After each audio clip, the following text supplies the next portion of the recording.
किसको कहते हैं एथिक्स, किसको कहते हैं हम लोग? क्या मतलब है?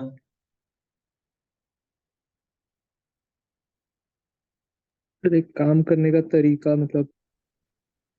काम करने का तरीका थोड़ा ना होता है। तो एथिक्स मतलब मॉरल्स होते हैं, सिद्धांत जिसे हम हिंदी में कहते एथिक्स मतलब मॉरल्स होते हैं जो आपको ये बताते हैं कि क्या चीज गलत है और क्या चीज सही है। ठीक है? कि लॉ, ये देखो कानून से एक अलग डिफरेंट चीज हो सकती है। हर चीज यहां पर लॉ स्पेसिफाई करे वो जरूरी नहीं है। ठीक है? इस चीज को ऐसे समझना कि भाई लॉ लिमिटेड हो सकता है। एथिक्स जो होते हैं वो ज्यादा ब्रॉड पर्सपेक्टिव को लेकर के बनाए जाते हैं। बहुत सारी चीजें कानून में नहीं लिखी गई।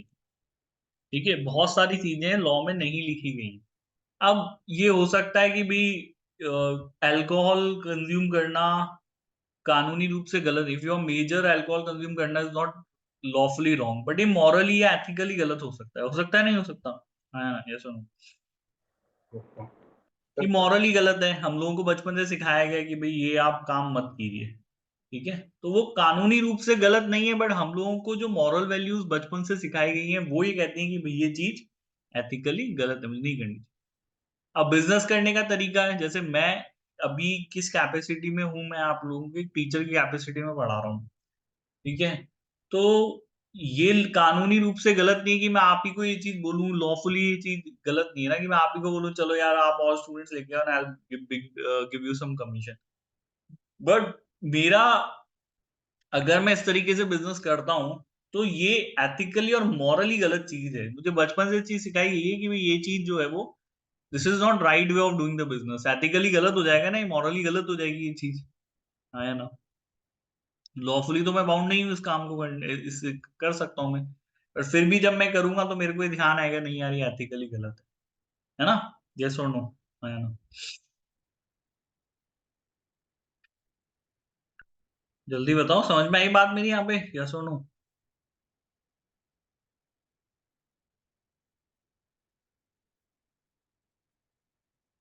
जल्दी बताओ भाई, क्या हो गया? आवाज आ रही नहीं आ रही मेरी?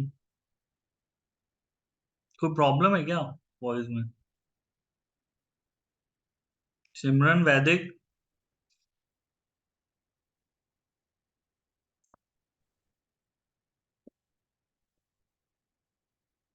सिमरन वैदिक आवाज आ रही है क्या मेरी? जल्दी बताओ भाई।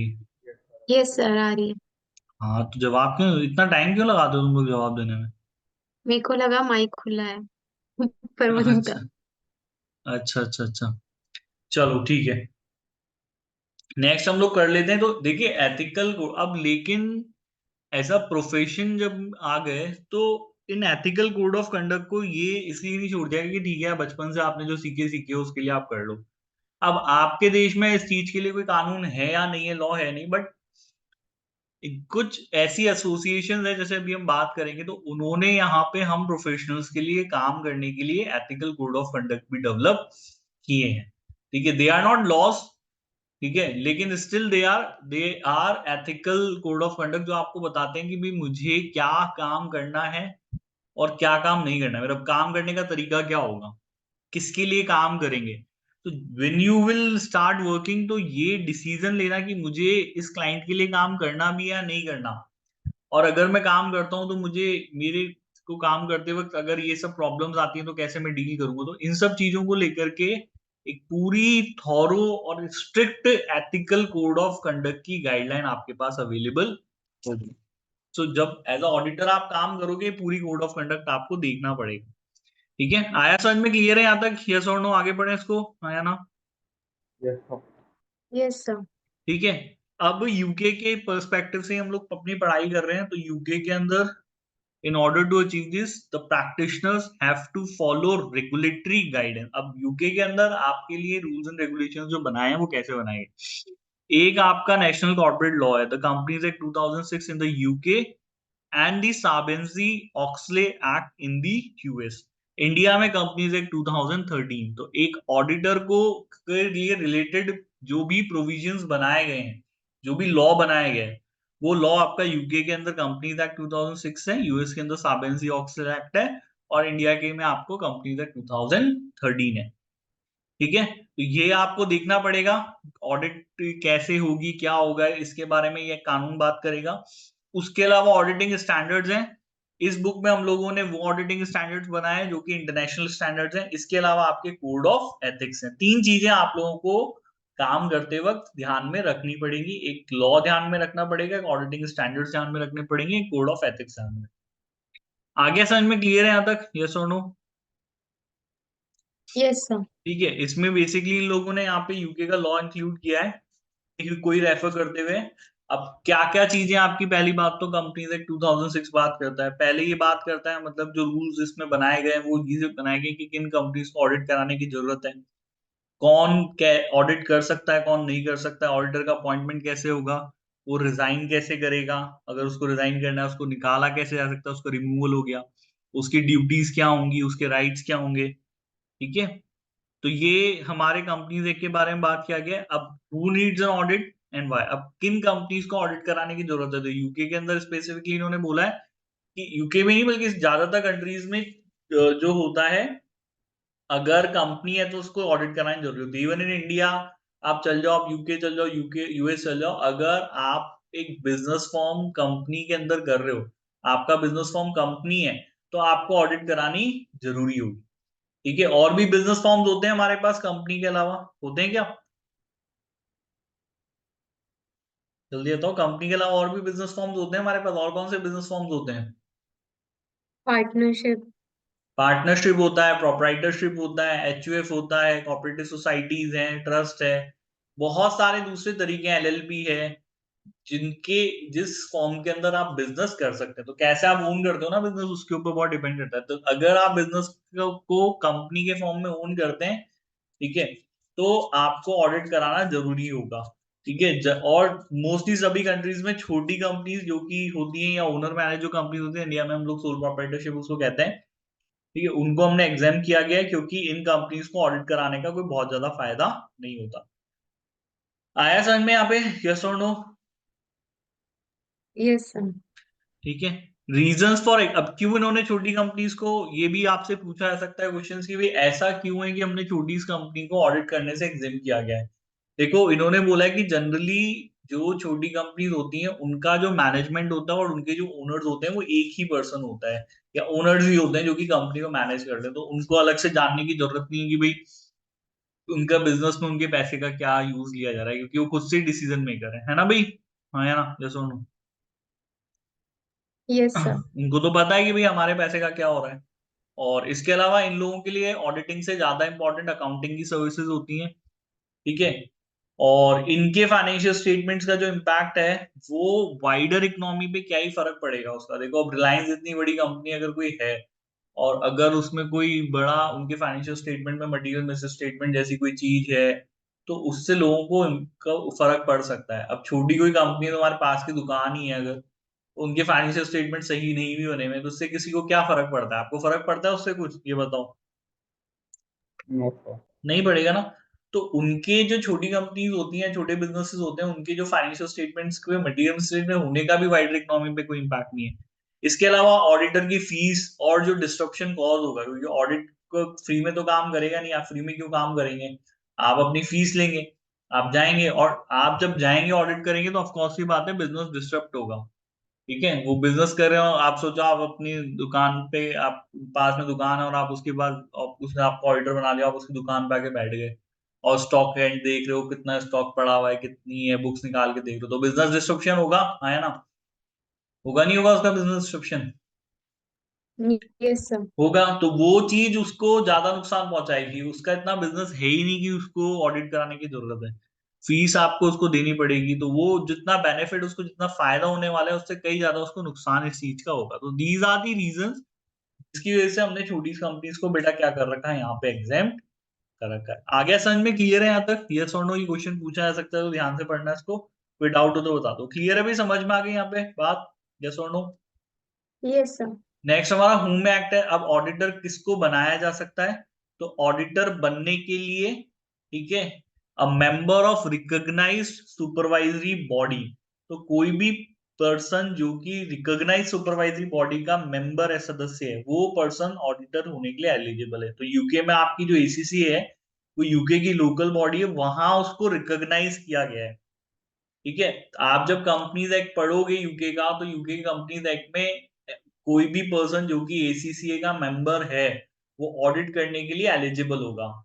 ठीक है, इंडिया का कंपनीज एक्ट पढ़ोगे तो उसमें लिखा हुआ है कोई भी मेंबर जो कि आईसीआई का मेंबर है वो यहाँ पे ऑडिट करने के लिए एलिजिबल है। तो वो पर्सन जो कि रिकॉग्नाइज सुपरवाइजरी बॉडी का मेंबर है, ठीक है, या फिर जिसे स्टेट ने डायरेक्टली ऑथोराइज कर दिया। स्टेट वर्ड का मतलब होता है सरकार, गवर्नमेंट।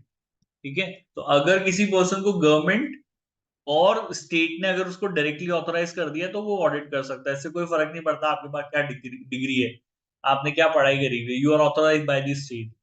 है ना? आया समझ में? आया ना? ये सुन लो ये चीज। Yes sir.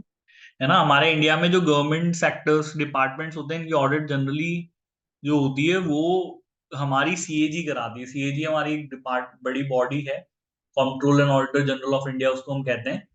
काफी बड़ा पद होता है, तो वो जनरली जिसको अपॉइंट कर देते हैं ऑडिट करते हैं। वो जरूरी नहीं है वो चार्टर्ड अकाउंटेंट ही हो, कोई भी दूसरा पर्सन हो सकता है ना। ये चीज है। आया समझ में? क्लियर है यहाँ पे? यस और नो? Yes sir. ठीक है, तो अब आप ऑडिट कैसे कर सकते हो? आप इंडिविजुअली भी ऑडिट कर सकते हैं, अदरवाइज आप ऑडिट फर्म के फॉर्म में भी ऑडिट कर सकते हैं। अब इंडिविजुअल ऑडिट फर्म में क्या फर्क होता है, जैसे आप नए नए चालू करोगे जब अपनी प्रैक्टिस, तो आप अकेले ही काम करेंगे। ठीक है, तो ज्यादा बड़ी कंपनी आपकी क्लाइंट नहीं हो सकती। तब जब छोटे आपके क्लाइंट्स होंगे, छोटी कंपनीज होंगी जो कि एक पर्सन अगर उसकी ऑडिट कर रहा है तो वो ठीक है, उनका काम हो जाएगा। लेकिन जब कंपनीज बड़ी हो जाती हैं, ठीक है, क्लाइंट आपका बड़ा होता है, तो इंडिविजुअल्स को वो लोग ऑडिटर अपॉइंट नहीं करते, दे वांट टीम। पूरी एक फर्म चाहिए, 100 50 हजार ऑडिटर्स की टीम। अब रिलायंस इतनी बड़ी कंपनी, कोई एक ऑडिटर उसकी ऑडिट नहीं कर सकता। उनको चाहिए कि भाई एक बड़ी ऑडिट फर्म हो जिसमें 500 700 हजार ऑडिटर्स हो, वो ये काम करेंगे। ठीक है, तो ऑडिट का काम इंडिविजुअली भी किया जा सकता है, ऑडिट फर्म के फॉर्म में भी किया जा सकता है। हमारे पास जो 4 बड़ी ऑडिट फर्म्स है, नाम जानते हो उन लोगों के तुम? कौन सी 4 बड़ी ऑडिट फर्म्स हैं?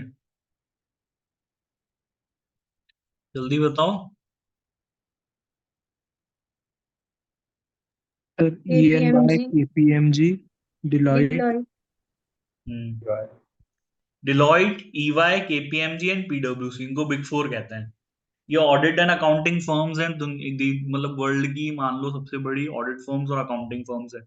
इन दुनिया में जितनी बड़ी कंपनीज आप उठा करके देखोगे, चाहे वो मतलब इंडिया की बात करें तो चाहे वो रिलायंस है या टाटा है, या दूसरी जो बड़ी चल जाओगे तो नेस्ले ऐसे ही, वो वहाँ की फ्रेंच यूके की कंपनी है दूसरी। तो कोई भी बढ़िया की बड़ी दुनिया की बड़ी कंपनी अगर आप उठा करके देखेंगे तो इन बड़ी कंपनीज की ऑडिट आपको इन्हीं चारों के पास मिलेगी। ठीक है, तो एक आपके दिमाग में क्वेश्चन कभी कभी आता होगा कि सर अगर हम एज ऑडिटर हम काम करना चाहते हैं, ठीक है, तो नौकरी तो नहीं कर सकते, फिर क्या करेंगे? तो आप नौकरी इन फर्म्स में कर सकते हो, क्योंकि ये firm as a auditor appoint होती है किसी भी कंपनी की, तो उस फर्म के बिहाफ पे आप वहां जाएंगे। तो आपका क्लाइंट नहीं है, क्लाइंट इन फर्म का है, वो आप इन फर्म के अंदर जॉब करते हैं और ये फर्म्स आपको कंपनीज की ऑडिट में या अकाउंटिंग में लगाती हैं। आया समझ में? आया ना इसके बारे में? Yes sir. ठीक है, तो ये हमारी 4 बड़ी फर्म्स हैं। और देखो, जब आप एसीसी कर रहे हो तो अपने दिमाग में ये रखो कि अगर मेरे को जॉब करनी है तो मेरा प्लेसमेंट इन 4 कंपनीज में हो। जरूरी नहीं है, ये तो 4 सबसे बड़ी हैं, बट और भी ऐसी 50 ऑडिट फर्म्स आपको और मिल जाएंगी। ठीक है, वो जब एसीसी का आप दोगे एग्जाम वगैरह क्लियर करोगे तो पोर्टल पे कई बार जॉब पोस्ट होती रहती है, तो उससे आपको पता चलेगा। तो वो ऑडिट फर्म्स में जब आप जाओगे तो इनके पैकेजेस ही स्टार्टिंग ही मतलब 12 लाख 15 लाख 20 लाख रुपए ऐसे पैकेजेस होते हैं इन लोग, अगर बिग फोर में डायरेक्टली रिक्रूट हो गए तो। ठीक है, तो आप ऑडिट 2 तरीके से कर सकते हो। आप या तो इंडिविजुअली, फिर आपको लगता है कि भैया नहीं, मेरे को तो मेरी खुद की ऑडिट फॉर्म बनानी है एक दिन इतनी बड़ी जितनी बिग फोर है, तो आप इंडिविजुअली काम कीजिए, छोटी कंपनीज के साथ काम कीजिए। धीरे धीरे जब आपके पास काम बढ़ने लगा है तो अपने लिए एक अपनी फॉर्म खुद बनाइए, उसमें पार्टनर लाइए, उसमें एसोसिएट रखिए, उसमें फिर आपके पास जूनियर आने लगेंगे। हो सकता है आपकी फॉर्म कल को शुभ या सिमरन या वैदिक की मुझे बहुत बड़ी ऑडिट फॉर्म दिख रही है, ये सब चीजें हो सकती है, कोई इम्पॉसिबल चीज नहीं है। ये फर्म्स ने भी तो कभी ना कभी अपना काम छोटे से चालू किया होगा, सब एक दिन में थोड़ा ना इतनी बड़ी बन गई, सबने छोटे से ही काम चालू किया होगा, है ना? Yes sir. हाँ तो Yes, सबने sir. छोटे से, हाँ तो वो भी हो सकता है, वो कोई दिक्कत वाली बात नहीं। ठीक है, अब आपका क्या ऑब्जेक्टिव है, कितनी मेहनत आप करना चाहते हो। देखो ये पढ़ाई जो है ये आपकी मेहनत करने का अभी चालू हुआ है। ये अगर कोई बोलता है ना बस ये कर लो फिर जिंदगी सुधर जाएगी, ऐसा कुछ भी नहीं है, सब बोलने वाली बातें हैं। आपको मेहनत पूरी जिंदगी भर करनी है, काम पूरी लाइफ टाइम करना है। मैं कभी मेरे स्टूडेंट्स को ही नहीं बोलता कि ये कर लो उसके बाद कुछ सब कुछ खत्म हो जाएगा। ऐसे ही बोलते हैं बहुत सारे बड़े लोग, बेटा ये कर ले फिर जीवन आराम से चलेगा, फिर तो कुछ नहीं है, एक बार तेरी जॉब लग जाएगी, तो यही बोलते हैं। हाँ या ना? Yes Yes, sir. sir. Yes, sir. मैं नहीं बोलता, क्योंकि मुझे पता है ये रियलिटी नहीं है। रियलिटी ये है कि आप कितना भी कुछ कर लो, बट इसका मतलब ये थोड़ा है कि आपका लाइफ में काम खत्म हो जाएगा। The education is only putting you at a place जहां रह करके काम करने में बस मजा आएगा। अगर आप पढ़ाई नहीं करोगे और अच्छी पढ़ाई नहीं करोगे तो हो सकता है कि फिर आप जो काम करो वो काम करने में ना तो आपको मजा आए, और फिर वो लाइफ जो है वो स्ट्रगल लगने लग जाएगा। ऐसा नौकरी हर किसी को मिल सकती है, ऐसी कोई बात नहीं है। अब कोई पर्सन लेकिन स्टार्ट कर रहा है केपीएमजी से, तो उसको या फिर या बड़ी फो कंपनी में चला गया तो उसको वहां जाके काम करने में मजा आएगा, ये चीज हो सकती है। लेकिन इसका मतलब ये थोड़ा ना कि उसको काम नहीं करना पड़ेगा, काम तो आपको करना पड़ेगा, कंपनी आपको फ्री का पैसा थोड़ा ना देगी। अगर 15 लाख 20 लाख रुपए आपको साल का वो दे रही है तो वो आपसे काम कराएगी और अच्छे से काम कराएगी, है ना भाई? हाँ या ना, ये सुनो। Yes, sir.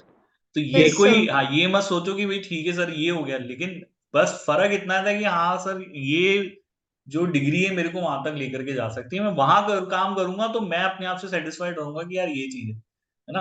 हमारे इंडिया में एक बहुत बड़ी डिफिकल्टी है, वो ये है कि हम शुरू से बच्चों को समझाते हैं बेटा सरकारी नौकरी लग जा और फिर तू आराम करेगा गवर्नमेंट, ऐसा कुछ भी नहीं है भाई। गवर्नमेंट जॉब लगने के बाद भी आपको काम करना पड़ता है।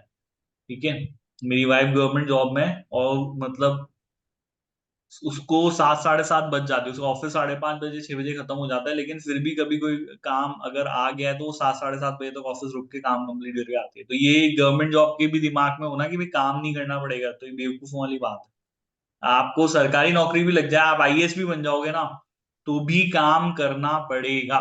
There is no option. बस ये है कि आईएएस बन के काम करने में मजा आएगा या फिर क्लर्क बन के काम करने में मजा आएगा, फर्क है ना दोनों में। काम तो दोनों को ही करना है, बट आईएएस बन जाओगे तो बहुत अच्छे से मजा आएगा था काम करने में, अलग तरीके से काम करेंगे लेकिन।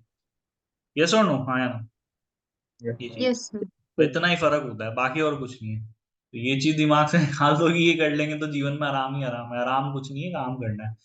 बल्कि अभी सबसे बड़ी एक, अभी तो तुम्हारे पास रिस्पॉन्सिबिलिटीज नहीं है कुछ भी।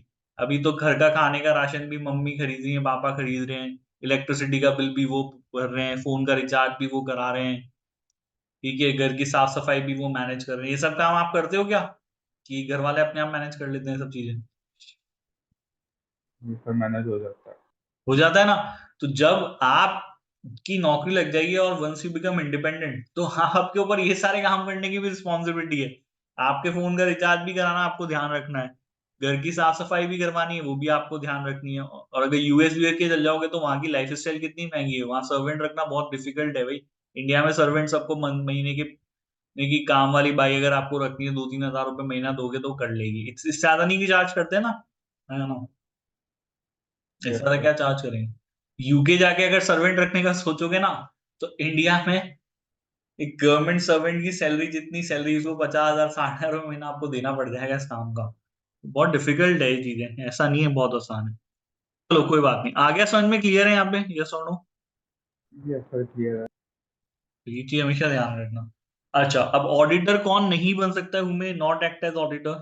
तो जनरली यहाँ पे एक्सक्लूजन की एक लिस्ट होती है, आपको जब लॉ पढ़ोगे कंपनी एक्ट 2006 पढ़ोगे, 2013 है उसमें एक्सक्लूजन लिस्ट आपको मिल जाएगी।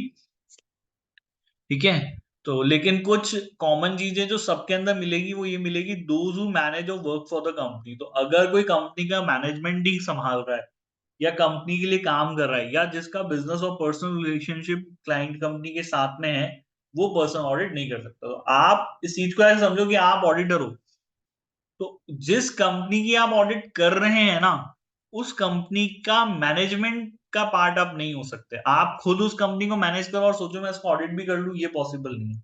ना आप उस कंपनी के एम्प्लॉय हो सकते हो, ना आपका कोई बिजनेस और पर्सनल कनेक्शन होना चाहिए। बिजनेस रिलेशनशिप हो सकता है उस कंपनी के आप सप्लायर हो बड़े, तो और आपने अगर इसी से भी कर लिया तो आप सोचो मैं ऑडिट भी कर दूं, ये पॉसिबल नहीं। तो आप उसके मैनेजर या आप उस कंपनी में जॉब नहीं कर रहे हो, आपका कोई बिजनेस या पर्सनल कनेक्शन नहीं होना चाहिए।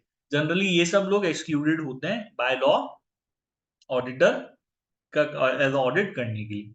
आगे अभी समझ में क्लियर है यहाँ पे, यस और नो? Yes sir. ठीक है, लेकिन जो एक्सक्लूजन की लिस्ट लॉ देगा वो बहुत छोटी सी लिस्ट आपको देगा। आपको जो बड़ी लिस्ट मिलेगी ना वो मिलेगी कोड ऑफ एथिक्स के अंदर, है ना। लॉ में हम सब चीजें इंक्लूड नहीं कर सकते, तो जो हमारी बड़ी लिस्ट है, ब्रॉड लिस्ट है, वो हमारी कोड ऑफ एथिक्स है। ठीक है, तो आपको लॉ के साथ साथ कोड ऑफ एथिक्स की भी कंप्लायंस करना, कंप्लायंस शब्द का मतलब होता है पालन करना, मानना, वो मानना ही पड़ेगा। ठीक है, कोड ऑफ एथिक्स आपसे चाहते हैं कि कोई भी फैक्टर जिससे आपकी इंडिपेंडेंसी, आपकी कंपिटेंसीज और कॉन्फिडेंशियलिटी जैसे इश्यू के ऊपर अगर आपका इंपैक्ट पड़ता है, तो ऐसे केस में आपको एज ऑडिटर काम नहीं करेगी। ये बहुत ब्रॉड डेफिनेशन हो गई। लॉ तो बहुत स्पेसिफिक कर देगा, अरे भाई आप मैनेजर हो, आप नहीं कर सकते, आपका बिजनेस रिलेशनशिप है, आप नहीं कर सकते। लेकिन यहाँ लॉज स्पेसिफिक हो सकता है। ब्रॉड लिस्ट आपको किसने दी, ब्रॉडर पर्सपेक्टिव क्या हुआ, वो आपको कोड ऑफ एथिक्स ने दिया। उसने बोला कि भी देखो ऐसा कोई भी फैक्टर जिससे आपको लगे कि मैं इंडिपेंडेंट नहीं हूं यहाँ पे काम करने के लिए, मैं कंपिटेंट नहीं हूं, या इनके लिए कॉन्फिडेंशियलिटी, क्लाइंट कॉन्फिडेंशियलिटी एक बहुत बड़ी चीज होती है। आपके पास कोई क्लाइंट आएगा, उसकी इंफॉर्मेशन आपके पास है, वो किस कैपेसिटी में इंफॉर्मेशन है, एक प्रोफेशनल कैपेसिटी में आपके पास उसकी सारी इंफॉर्मेशन। सो आपके ऊपर एक बड़ी ड्यूटी होती है कि आप उसकी कॉन्फिडेंशियलिटी को मेंटेन करें। और अगर आपको ऐसा लगता है कि यार किसी वजह से उसकी कॉन्फिडेंशियलिटी आप मेंटेन नहीं कर पाओगे, तो आपको उसकी ऑडिट नहीं करनी चाहिए। आ गया समझ में यहाँ पे क्लियर ये चीज? Yes sir. ठीक है, तो अगर कोई भी ऐसी चीज जो आपको लग रहा है कि यार ये मेरी इंडिपेंडेंस के लिए खतरा है, ये मेरी कंपिटेंसी, या मैं कंपिटेंट नहीं हूं ये काम करने के लिए, ठीक है, कॉन्फिडेंशियलिटी की बात हो तो नहीं करो। अब ये चीज लॉ तो नहीं बोल रही आप रिलायंस की ऑडिट आप करने के लिए जाओ और आप इंडिविजुअल या 3 जने इकट्ठे होकर चल जाओ हम कर लेंगे, तो लॉ तो नहीं बोल रहा कि भाई मत करो ऑडिट इनकी। अगर आप लॉ के पॉइंट ऑफ व्यू से, लॉ के ने जो यहाँ पे एलिजिबिलिटी बनाई है वो आप एलिजिबल हो तो आप कर सकते हो ऑडिट। लेकिन आपको लगता है कि उतनी बड़ी कंपनी की ऑडिट करने के लिए आप कंपिटेंट होगे, 3 जने मिलकर उसकी ऑडिट आप कर पाओगे, आपके पास रिसोर्सेज हैं क्या इतने, कर पाओगे इतनी बड़ी कंपनी की ऑडिट आप 3 जने मिलके भी? No sir. नहीं कर पाओगे। तो एथिक कह रहा है कि नहीं भाई, अगर मैं कंपिटेंट नहीं हूं, चाहे कानून उस चीज को रोकता हूं नहीं रोकता हूं, मुझे ये ऑडिट नहीं करनी चाहिए। आगे समझ में क्लियर है, समझ में आया ये लोग क्या समझाना चाह रहे हैं, यस और नो? Yes sir. ठीक है, यस सर। ऑडिटर्स को अपॉइंटमेंट कैसे होता है, कौन उन लोगों को ऑडिट करने के लिए अपॉइंट करता है? तो जनरली कंपनी के शेयर होल्डर्स बेटा ऑडिटर को अपॉइंट करते हैं। आपने आपने कंपनी एक्ट पढ़ना चालू किया है क्या? कॉर्पोरेट लॉ का पेपर हो गया आपका? Yes sir. तो कंपनीज एक्ट पढ़ा आप लोगों ने यहाँ पे, यस और नो? Yes sir. तो जो शेयर होल्डर्स होते हैं, मीटिंग्स होती हैं किसी कंपनी को, कुछ मीटिंग्स अपनी शेयर होल्डर्स की करना जरूरी होता है। एक मीटिंग उनको हर साल करनी जरूरी होती है जो कि एजीएम कहलाता है, जिसको एनुअल जनरल मीटिंग कहते हैं। और उस मीटिंग के अंदर कुछ बिजनेसेस कंडक्ट करने जरूरी होते हैं।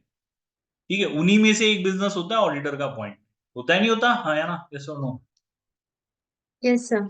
ठीक है, तो ऑडिटर का अपॉइंटमेंट सभी शेयर होल्डर्स मिलकर के एनुअल जनरल मीटिंग के अंदर करते हैं। ठीक है, कैसे करते हैं, कैसे होगा अपॉइंटमेंट, कैसे करा जाएगा, क्या करेंगे ऑडिटर का? वोटिंग होती है, वोटिंग सिस्टम होता है वहां पर भी, है ना। जैसे आपको अगर अपना नेता चुनना है तो वोट देना है, वैसे हमको अगर ऑडिटर चुनना है तो शेयर होल्डर्स को उसको वोट देना पड़ता है। ठीक है भाई, आया समझ में यहाँ पे, यस और नो? Yes sir. कुछ केसेस में कंपनी के शेयर होल्डर्स नहीं अपॉइंट करके कई बार कंपनी के डायरेक्टर्स अपॉइंट कर सकते हैं। जनरली जब कोई कंपनी बनती है ना नई नई, तो उसका जो फर्स्ट ऑडिटर अपॉइंट किया जाता है वो बाय दी डायरेक्टर्स कर दिया जाता है। ठीक है, या फिर कैजुअल वैकेंसी क्रिएट होने पर। कैजुअल वैकेंसी क्या है कि भाई ऑडिटर का अपॉइंटमेंट हुआ, ठीक है, उसको नेक्स्ट एनुअल जनरल मीटिंग तक काम करना था, ठीक है, फिर उसने बीच में कुछ ऐसा हुआ कि उसने अपना काम छोड़ दिया, वो रिजाइन करके चला गया, तो एक पोस्ट वेकेंट हो गई आपके ऑडिटर की। अब इस जगह पे जरूरी नहीं है कि शेयर होल्डर्स को बुलाया जाए, फिर से मीटिंग हो, फिर वापस ऑडिटर अपॉइंट हो। तो अगर वैकेंसी इस तरीके से बीच में कोई छोड़ करके चला गया है, तो डायरेक्टर उस जगह पे ऑडिटर्स अपॉइंट कर सकते हैं। आ गया समझ में? यहाँ पे क्लियर है? यहाँ पे यस और नो? Yes sir. ठीक है, तो जनरली कंपनी के फर्स्ट ऑडिटर्स या कैजुअल वैकेंसीज के टाइम पे ऑडिटर को डायरेक्टर अपॉइंट करते हैं, और दोनों केसेस में अगर मेंबर्स नहीं कर पाए, share holders that is directors नहीं कर पाए, तो स्टेट भी कर सकती है। स्टेट मतलब फिर से मैं बता रहा हूँ गवर्नमेंट, है ना, बार बार नहीं बताऊंगा, ध्यान रखना। स्टेट का मतलब क्या होता है? क्या होता है स्टेट का मतलब? गवर्नमेंट। गवर्नमेंट, सरकार। यहाँ हम जो है वो गवर्नमेंट को रेफर कर रहे हैं, स्टेट मींस। तो सेक्रेटरी ऑफ द स्टेट, तो जो भी स्टेट गवर्नमेंट में गवर्नमेंट का सेक्रेटरी है, जो भी काम संभालता है, वो पर्सन क्या कर सकता है यहाँ पे? अपॉइंट कर सकता है। जनरली हमारी जो पब्लिक कंपनीज होती हैं are appointed from one AGM to next AGM. तो पब्लिक कंपनीज कौन सी कंपनीज होती हैं? आप कंपनीज एक जाओगे तो वहां पे स्पेसिफिक डेफिनेशन आपको मिलेगी, but for the purpose of understanding, जिस कंपनी के नंबर ऑफ शेयर होल्डर्स बहुत सारे हैं, उसको हम लोग यहाँ पे, मतलब 200 से ज्यादा है, उसके हम लोग यहाँ पे क्या कहते हैं? पब्लिक कंपनी कहते हैं। ये उनके शेयर्स फ्रीली ट्रांसफर, मतलब पब्लिक का पैसा जहां बहुत ज्यादा इन्वॉल्व है, वो कंपनी पब्लिक कंपनी कंसीडर करिए। प्राइवेट कंपनी छोटी कंपनी होती है, वहां पर जो पैसा लोगों का इन्वॉल्व होता है वो पब्लिक का नहीं होता, कुछ गिने चुने शेयर होल्डर्स का पैसा होता है। तो प्राइवेट कंपनी और पब्लिक कंपनी में फर्क है। क्लियर है भाई? समझ में आ गया यहाँ तक दोनों में क्या फर्क है? Yes sir.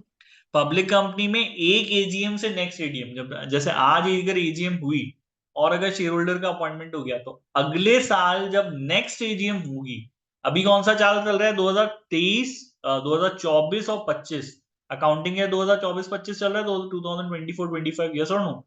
है ना? Yes sir. तो इस साल जो ऑडिटर अपॉइंट होगा वो 2025-26 में जो एजीएम होगी, उस एजीएम तक के टेन्योर के लिए उसका अपॉइंटमेंट किया जाएगा इन पब्लिक कंपनी। और प्राइवेट कंपनी में जब तक उसको निकाल नहीं देते शेयर होल्डर्स, तब तक के लिए वो एज ऑडिटर काम कर सकता है। आ गया समझ में? क्लियर है बेटा यहाँ तक? यस और नो?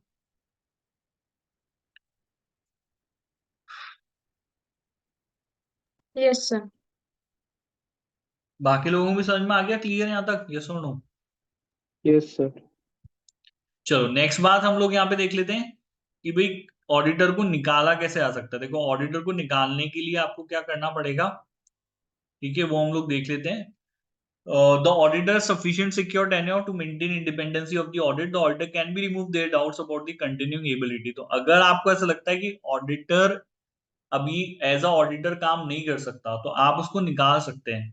ठीक है, सिंपल मेजोरिटी ऑफ वोट्स आपको चाहिए होते हैं, मतलब आप अपने शेयर होल्डर्स को बुलाइए, वोटिंग होगी। अगर आपको सिंपल सिंपल मेजोरिटी मतलब मोर देन 50% ऑफ वोट्स, तो अगर आपको मोर देन 50% ऑफ वोट्स मिल जाते हैं, तो उस ऑडिटर को निकाला जा सकता है। लेकिन कुछ सेफगार्ड्स हम लोगों ने रखे हैं, जैसे कि specified notice period.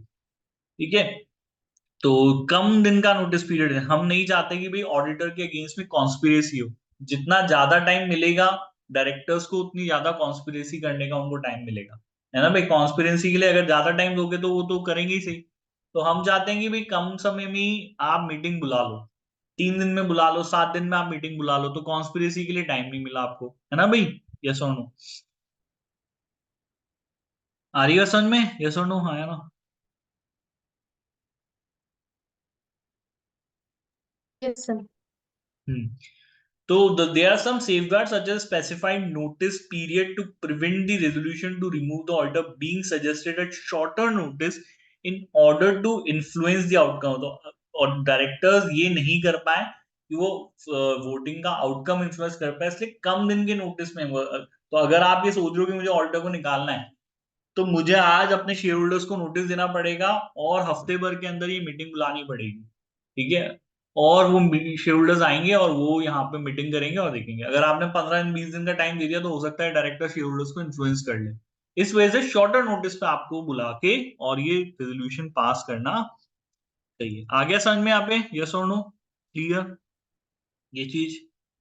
Next point पढ़े, जल्दी बताओ भाई। Shubh? Yes sir. Yes sir.